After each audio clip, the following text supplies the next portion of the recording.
Ladies and gentlemen, welcome to the B Stream. Gandhi, and I'm my first time casting with the Brycey. Yes, it is. We're going to Gontacular. How are you? Yeah, we're going to jump into this one. It's a game going on at the moment, and these two teams, they are playing to survive right now. And apparently, I'm not sure my headset is well. I can't hear anything. I can't hear. There we go. There we go. I was hearing Bucket. I was like, I don't know. I'm hearing Bucket. I get your match is big because Optic is, you know, they're up 1-0 and it's losers bracket round 2, and there's a chance they don't make it to champs. But right now, we're taking a look at Justus taking on Xfinity. These are two teams who kind of, one expected to be in the losers bracket. Justus, I don't think they're expecting to lose to rise. I think that kind of really took them by surprise, but now here they are in the losers bracket. If I'm correct, wasn't Stainville at one point coached by Mud Dog? Yeah. It was. That's kind of an interesting dynamic going on this. Yeah. And Xfinity. So that's kind of an interesting dynamic between these two teams. So certainly I think Mud Dog has got something to prove. He can always go, Stainville, I was right when I called that play that time. But it's a big one here. I mean, you got Neslo here on Justus as well. Justus is the team who you just have no idea what to expect from. Like, they have 3 players who can blow up at any moment, but those same 3 players can also not do very well. So it all depends on what Justus team you get. They're a little bit like Curse Las Vegas, except without hating one another. Yeah, that's fair enough. But can they do what Curse Las Vegas have failed to do and qualify for the World Championships? That's going to be something that is going to be everybody's looking for now. That's kind of the story of the day, and everything else has overshadowed it. You think that really is the story of the day? Well, okay. The only other story which I would say rivals it is Cole losing. What about NB beating Optic? No, I don't think that's story of the day. I do not think that's story of the day, just because it hasn't had a massive impact yet. The story that would beat it would be if Optic were to lose on main stage now. That would be a story that would blow. That would be the story of the day. Yes, it would. If Optic doesn't make COD champs, that would be it. Hands down. I agree 100% with that. God, could you imagine? Oh, the world would blow up. Oh, I wouldn't. I would just not go on Twitter for like 3 days. Oh, no. I would just hide. I would tweet out like when we're casting tomorrow and like not look at mentions and then just like deactivate. It would be so bad. But jumping into this game, currently on board with Neto, 9-4. They have the lead at the moment, this team. And they are just trying to hold it down. Justus trying to put some shots down. Neto gets another kill. He's 10-4, but he's heavily damaged. He does not want to challenge again at this point. He's got to be very, very careful, and he is just ducking down, trying to run the time down. He gets another kill. Neslo just being such a nuisance. Yeah, it's very interesting play here from Neslo. Normally, you're going to see teams, players who are in this position actually all the way go and push C, but, he's doing such a good job at locking down B, and finally they're going to stop him, but I think that caught Xfinity with their pants down right there, and they just didn't know what to expect. And now we're looking at Gucci as we switch back over to Neslo to see what he can do off the respawn, but Gucci was in a great spot to just jump straight down from Ness. He has another guy, and it looks like he's going to be able to get B. Oh, he's going to manage to get one kill, but gets naded straight back off it. Still in possession then. And it does look like both these teams are really just trying to battle it out a little bit there. Neslo's going the big kill. I keep switching to him, seeing how he's putting up these kind of numbers. But at the moment, every time I switch to him, he dies. So maybe not that tactic. Yeah, well, that's the caster's curse, man. Does that live over there in the EO? Oh, it certainly does. It's one of the most frustrating things you can do as a caster. This guy's doing great. Let's get on him as he goes to respawn screen. and it makes you feel like you're lying to the viewer, you know? And it's like, man, I'm trying over here. You're supposed to catch every single engagement, and when you don't, it's, oh no. You miss a big 3-peat, it's the worst thing in the world. But now jumping on board, both these teams are fighting once again. It's now almost tied up, only 3 points in it with 1 minute left to go as all of the Justus He just broke his team. ankles on that fall, man. Not what you're looking to see. So Neslo gets taken out. He is destroying for his team. He's 13-9. Tipsy now even pushing up. Mud Dog, this is the player to watch here because he's so versatile. You're going to see him actually run between the AR and the sub basically the entire duration of the game. He spots one player, has another one jump up, and he's not able to take him out. He is not now. Actually, this team, the Xfinity, they do have a good chance. It's going to be pretty much tied up as they go into the second half. I can't see anybody getting a commanding lead. Mud Dog once again trying to jump on board with him, and let's see what he can do. Interesting tidbit about Mud Dog. He did beat me in a recent competition at Xfinity. He was involved in the casters match that we that wasn't fair at all. That was not fair. The guy who's playing for World Champs qualification against the UK casters. Little bit biased. Oh, for sure. Absolutely. So it looks like half one of game one is going to go in favor of Team Justice. They are only up by 3 points. Keep in mind, they're going to have the favored side going into C flag here. Definitely like C a lot better. What about you? What do you like? You like A or C? You know, I hate A. I actually like holding A side more. Really? Yeah, I think it's the better side. I just like getting B and pushing on to C. I think it's easier to lock it down. It's a little bit less cover. It's better sight lines. But it's kind of people's personal preference, to be honest with you. It is. You know, I think the main reason why I hate it so much is that your main spawn is like right by generators and like by computers or servers, whatever you want to call it. And I hate that spot. I hate that spawn because it's like I know there's going to be a guy like hiding right around to the left, right outside servers, and I know I'm going to die every time. Because I'm not going to check the corner. I know he's there. I'm not going to check it. I'm not going to do it. Well, that's fair enough. But 3 points realistically is, well, nothing. Absolutely. Nothing. Funny enough, Justus, when the manager came up to me a little while ago, is you jinxed us on that last domination when I called it on main stage. I said 21. They were up by 21 going into the second half. I said, that's my bogey number. I said, at one point I cast it about a month ago, and they were up by 21. I went, it's so doable that the other team will have a great chance of coming back. And it's happened, and every time I've got a 21-point game in the lead, it's happened every single time since. And I mentioned that during the cast, and they lost it again.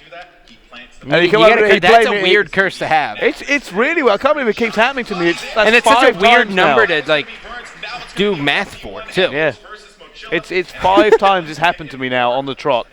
21 comes up, and that's impressive. I'm taking a look over here. Is that I can't tell who's in the lead. I think the guys of Curse New York are getting into it here. Is that Revan standing up over there by the look of it? He's looking to go for it. It's 1-1. Optic. Oh, Embo does not look happy at all. I don't think anyone looks happy giving it. But anyways, back into this match. Xfinity down by 3 points here going into the second side. Taking a look at this team here, Mud Dog has a notebook for every single team on this circuit. Every single team. All their start strats, their breakouts, what they like to hold, player spots. He is the ideal coach with the exception of Mr. X. And now he's a player, so it's always interesting. Sometimes I think you put too much stock in learning what other people do that you forget, like, oh, wow, I actually have to play my own game. Yeah, it's going to be one of those, if you're trying to second-guess the enemy team, are you really concentrating on making your own moves? Are you hesitating? Are you double-guessing? Are you trying to figure out too much instead of concentrating on what is actually going into the present? Yeah, and you know, that's the thing about COD. It's such a mental game. There's so many little mental games that you can actually do, and I think Mud Dog, he has the right idea, but I would never put that much stock into it. Oh, Sin! What a fantastic two-piece, just not enough to hold it though, as B is going to stay neutral. Stainville now going to try and pick up the kills. I actually had Sin and Stainville play fantastically here at the moment. I thought he dropped off a little bit towards the end of Black Ops 2. Oh, yeah. He wasn't that impressive, but at the moment he does look impressive, and he's going to be one of the key players here if they can hold this one. Well, the thing about Stain, especially in this game, is that he's kind of got this reputation for being a turtle. What I mean by that is he's very, very slow on the map, and I think with Justus, he started to figure out that he has to be a little bit more aggressive. Stain's never going to lose you a game, ever. He's old, and he's never going to win you a game. He's just Mr. Consistent. You know what you're getting every time. He's like black coffee. Well, fair enough. Yeah. It's the ideal reference, man. Continuing on, let's jump on board with Sin. He's 6-2 at the moment. Going to go into the middle. Takes it. They go with the knee slide and gets the two-piece as well. Good shots from Sin trying to lock it down. And like I said, 3 points is pretty much nothing for Justus to have a lead with, and they're just trying to keep this in here. Sin is 9-2 and on an 8 streak himself as he finally goes down. Yeah, and Sin's coming out super hot here for the members of Xfinity. We may actually see Xfinity take this game 1. What we might do is Dow is just holding by B. However, the split is going on. And so there's still 3 minutes left to go in the second half. Both teams fighting tooth and nail for it as well. Dow is just holding now. He doesn't want to give up B at all, so he's hiding in it. Neslo now rounding all the way back to C. They had A and C. Neslo's going to get taken down, and now we're going to see as Xfinity actually has C and B. This is going to be a 2-cap, and they have to work their way all the way from A. And this is what I want to see. I want to see if Justus is going to push into control room and get control of that first, or if they're going to go for the flank around and try to get C. Right now, obviously, Xfinity, they're content with having a guy roam around B. They're cool with it, and I think it's working out for them. It is actually working out for him. I mean, the guy's been there for ages. He's probably been there for about 45 seconds, only made 1 kill. But by being there for 45 seconds and only making 1 kill, they know they haven't lost B. Yeah, and there's another guy. He has oh, nice 2-piece. Oh, and another guy drops from the heavens, and he isn't able to take him out. And now Sin's going to hop on A. They're doing an excellent job running between A and B. They really are. There we go. Mud Dog is going to get taken down. And now it's going to be on to Doubt. Let's see if he can try and pick this one up a little bit. He's going to try and push here. He's going to, no, get shut down there. And he's going to be, let's just actually jump back on board with this Justus team because they really need to step it up here in the last minute 47. Tipsy waiting for control room. He spots one guy all the way in the back. I don't even think he wants to fight that at all. Throws a predicted nade. He saw the guy running there, and he's going to be able to get some shots. He's going to overcommit, though, and he's going to be taken out. He is. You know what? If you're going to shoot, you've got to connect. Yep. Because you give your position away, and they will pick up on it so fast. Neslo, they have lost B very, very quickly. They didn't even really get a challenge on it. And now they're going to have to do the hard work once again as he gets stabbed. Sit down. Stable cleans it up, though. Now he's going to push forward to B. There's going to be one more in here. Is he going to check? No chance for him to do that. As it does mean at the moment they are going to lose at this map. They need to really get some move on. Yeah, God, I'm just sitting here thinking in my head, and you know I'm going to be so heartbroken no matter who loses this match. But you got to think like Justus not at COD champs after what they've done so far in Ghost is a little bit insane. Tipsy's managed to get that one. Now, the problem is they don't really have enough time to bring this one back. I think it might be a second, 1 point off. Even if they hold this 2-cat, they realistically try to get the neutralization. They have to. They have to try to get something here. Tipsy dropped down, trying to get his eagle on, is able to clean him up. And is he going to go for the flank or is he going to go for the B? And it looks like he's going to go for the connector. Oh no, they're going to lose it here. He's going to get taken down. And I think this will be all in the favor of this team. And it's like they're going to actually win this one. They are, and it's pretty much all over. It is now. Xfinity will win this map. And you know what? It's been close. It's certainly been close, but Xfinity just a little bit more consistent. Sin, Doubt, and Mud Dog dropping the hammer in terms of kills. And you know what? It doesn't really represent just how much they got outslayed there. Oh my God. Xfinity is loud. You hear that, right? Oh, I can hear that. I was actually checking to see what was going on and I just realised there's only 8 guys over there at the moment, but my goodness, the noise. That is ridiculous. You know, that's the one of the craziest things here is the completely different atmosphere compared to from main stage to the side station. Main stage, you're in the comfort of the booth. You get to hang out. There's a nice little ventilation. Everything's cool. Side station, headsets on, open ear.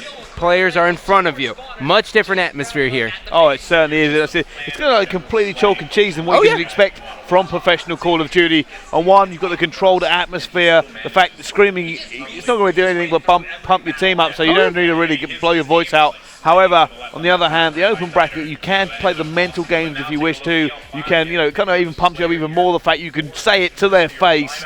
But it will be another story for these two teams. Which one will qualify? That is what we're going to look into. Well, right now, we saw as Xfinity is going to take game number 1. We are going to go to a quick commercial break. When we come back, Search and Destroy. Stay tuned.